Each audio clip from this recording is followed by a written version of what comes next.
right, hello OAS family. It is time for another book review, and today we are going to be reviewing a book called Painting Cute Animals by Fang. And this is Fang Zhwu-shiung. And before we get into the details of the book, let's talk about the general statistics. The book is 11¼ inches tall. Actually 11¾ inches tall by 8¼ inches wide, and the number of pages is approximately 109, and it has text in both Chinese and English.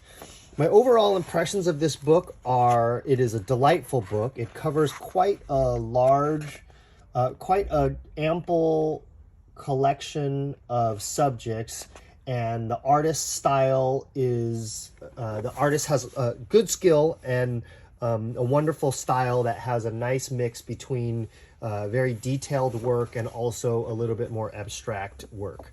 So we're going to get into it here, and we'll go to the table of contents, and this talks really quickly about the animals that are included. There are squirrels, apes or monkeys, fox, cat, sheep, rabbit, and those are all the subjects that are covered. So again, a nice collection of different smaller animals.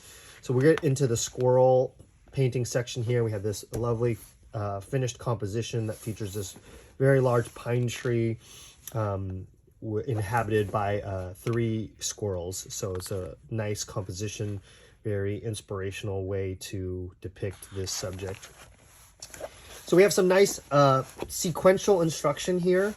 We go to this very easy to follow diagram of strokes that talk about how to render the squirrel body, and then we get into the details here, finishing with the eyes and the whiskers at the very end. So, and it also has some written instructions. So this is a nice, pretty step-by-step, stroke-by-stroke tutorial for how to depict the squirrel. And then we have another position here. So again, a nice little detailed stroke-by-stroke instruction for this different composition. And then again, slightly different color, more ink dominant here, and also a couple different positions here. So very thorough instruction on this subject. Here's a different style where they emphasize more of the fur by using this technique of rendering these very, very fine lines in a group to represent something quite furry. So we see that style here, and then back to the earlier style where the fur strokes are reserved only for the tail, and then we see different ideas for the positions of the animal here. So I like this style here where they get very specific, and then once they show you kind of the principle or the gist of how to show the subjects, then they give you the idea for other positions that you might try. So we have here different postures, 3 different options here, and then another finished composition showing squirrel combined with bamboo. Really lovely painting here, and it gives you, adding the squirrels to this gives you a sense. If this were just the bamboo, you wouldn't get a sense of the scale of this giant bamboo, but when you add the animals, it really gives you a sense of how large the giant bamboo is. And then we're going to continue on showing squirrels amongst different fruits and vegetables here. So here's a squirrel with pomegranate, and then here we have it with the pumpkin. Other finished compositions here with this fall colors branch and this sort of plum blossom branch. Really nice collection. So we had like some sequential instruction. Now we're getting to sort of a gallery of finished compositions, giving you ideas about how to depict these squirrels in the environment all the different ways, many different ways that you could do it. And quite a nice diversity of finished work. So this is really a good format for the book, and I think useful and also inspirational.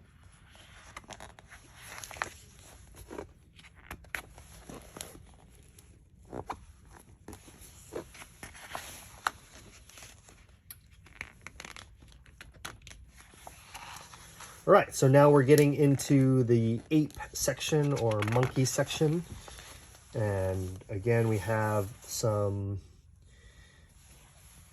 buildup of strokes here showing this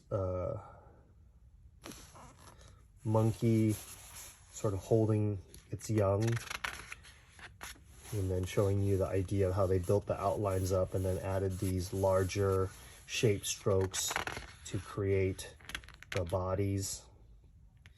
And then we have a finished composition here of two monkeys sitting in a tree. So completing the idea that was being built on earlier, showing the details of the limbs. Right. And then here, two monkeys grooming each other.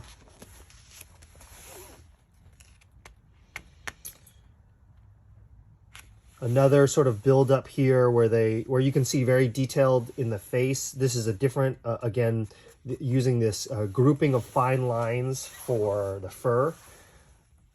So just a different style here of depicting the animal, emphasizing more the furriness here. So they build this up in a couple sequential diagrams, and then they show the style in a final composition. Different positions here. So now here you see that they do this sort of broad stroke work first, and then they just attach in the details and then do the line work to complete it. Kind of a nice style, really simple. You know, like we've done all in our stroke practices, done, you know, shape strokes like this. So if we're just a little bit more intentional about it, you can see how you could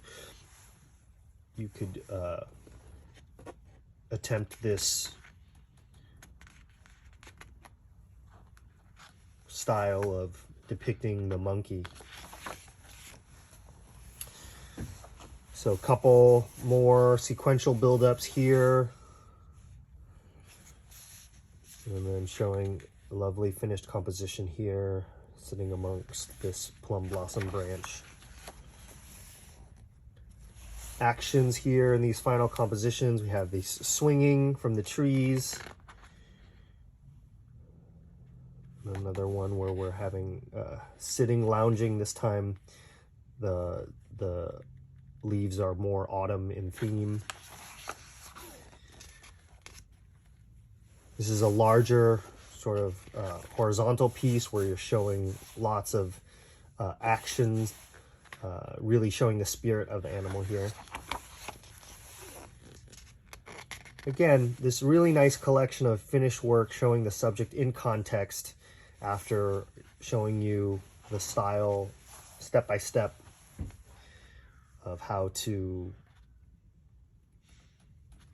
depict each of these, and then giving you ideas for how you would showcase them in a finished composition.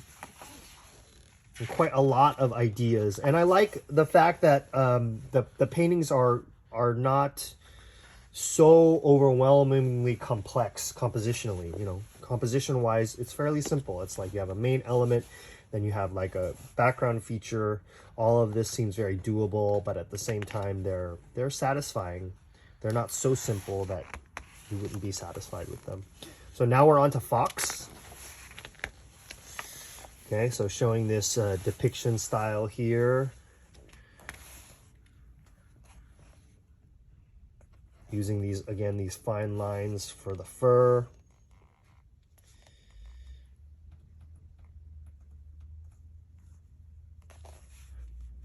This style of painting would be good on semi-sized paper. You know, it would be very tricky. It would take great patience to do this technique where you're painting, you know, strokes over strokes on raw paper. You could do it, but you would have to wait for things to completely dry, and you would have to have very good skill with your moisture control. So I think doing it on like a semi-sized paper, like our Dragon Cloud paper or pea paper or vintage mulberry paper. We're releasing a new paper as of the filming of this video that we're calling Water Dragon paper. So it's basically like very similar to Dragon Cloud paper, but without the visible fibers.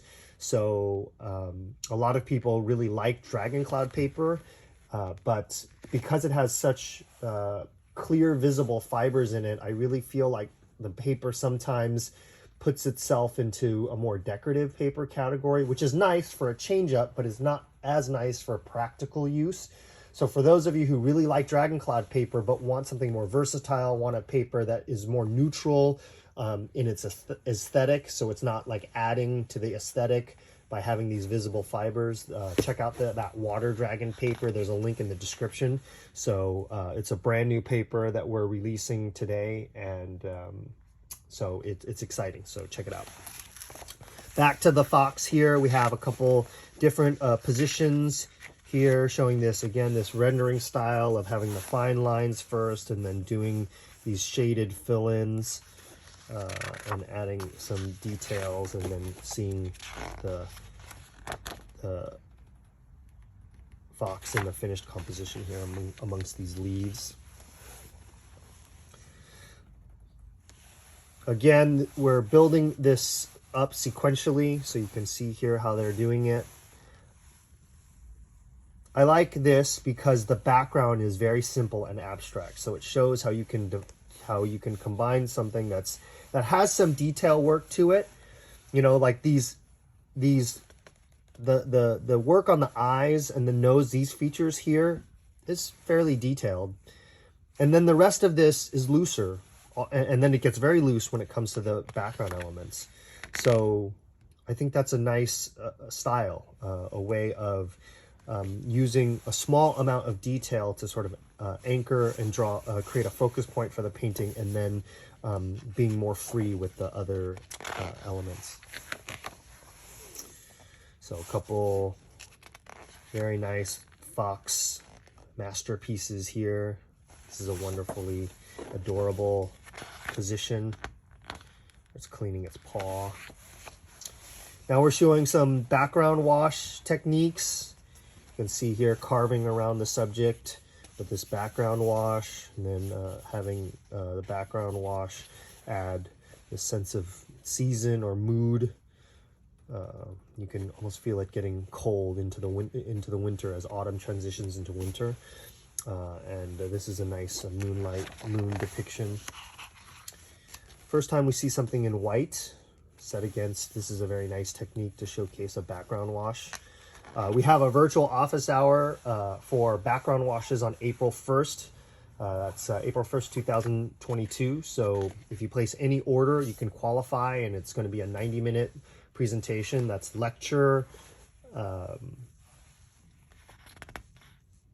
and live demonstration and question and answer. So, and it's all on textures and washes. So you can see how textures and washes are very present in the works of this book. So you can see here, even on these sort of grasses, if you look up close, you can see that these are quite textured strokes there. And then we're using washes quite a bit in these to show backgrounds. Even these has some subtle wash elements that create a nice framing of the subject. Also more washes here. Now we're on to cat. So should be a very popular subject. It's a very common animal of affection here in the United States. Well, actually everywhere. Every place loves cats. They're really wonderful pets. They have an independence to them, and they're so just mesmerizing to watch, even doing the simplest things. So here we show this little build-up where they start with the outline and the background for the eyes, and then fill in the details. And then we see the subject here in a final composition. Having it stare at these butterflies is a wonderful idea. So again, building it up. from outlines, and you can see how they fill in the details here, and then build it all the way up to all the final. This is 1, 2, 3, 4, showing 5 stages. Then here we see this sort of fur style, doing the line work and then filling in with the shading afterwards. And we have this adorable little final composition showing the cat laying on a little blanket and sitting on a rock here amidst the bamboo. Lovely, again, simple compositions, but well composed, so they're all quite satisfying. Hibiscus and bamboo. Incorporating, this is a very nice composition where we have this these blossoms and then the bees and then the fence. These are all really nice elements. Laying on a fan, that's a good idea. Now we see these cats that have these sort of more wild markings. Popular nowadays to have these cats that with the wild markings. It's almost like owning a wild cat, but these are just domestic cats that are bred with these markings. And we move on to rabbit. So you might have seen earlier that Ling-Chi did a rabbit demonstration, and it was inspired by a composition, and you'll see it later in this book. But here we see building the animal from, we see this a lot where they're using this stroke to create the background of the eye, and then they fill in the details of the eye afterwards, after that stroke is allowed to dry a little bit. So you can see this sort of 4-stage build. Then we see a final composition here showing 3 rabbits. This is a nice sort of 4-stage depiction of a build-up. This was kind of the composition that inspired the video that my mom did. You can see she simplified it by taking these background elements and choosing to do it just in a wash rather than show the detail of the leaves. Then here's like a more like wild type rabbit. You can see these colorings are more consistent with ones that are in the wild.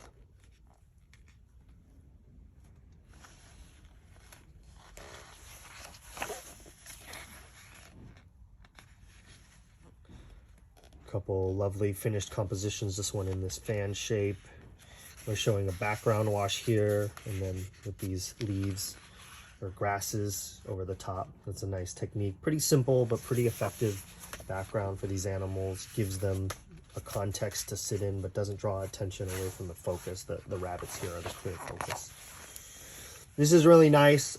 This implication of snow. So showing this white that seems to suggest the snow, and then carving up with these elements of shade and gray that really transform the white of the paper into something that seems like an element rather than just empty space. And now, oh, this was a surprise, not accounted for in the contents, but we have a section on sheep. So these are goats.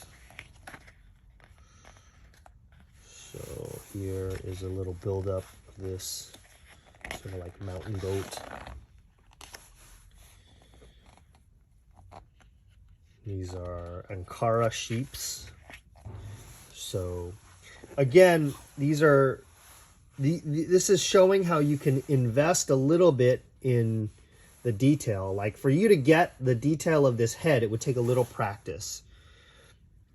But you practice it a few times, you get more and more confident with it, and then you can see the rest of it is more free. You're building these fine lines. This is not as you know, nerve-wracking kind of work once you're just carving out the shape with these fine lines. It's a little bit freer feeling.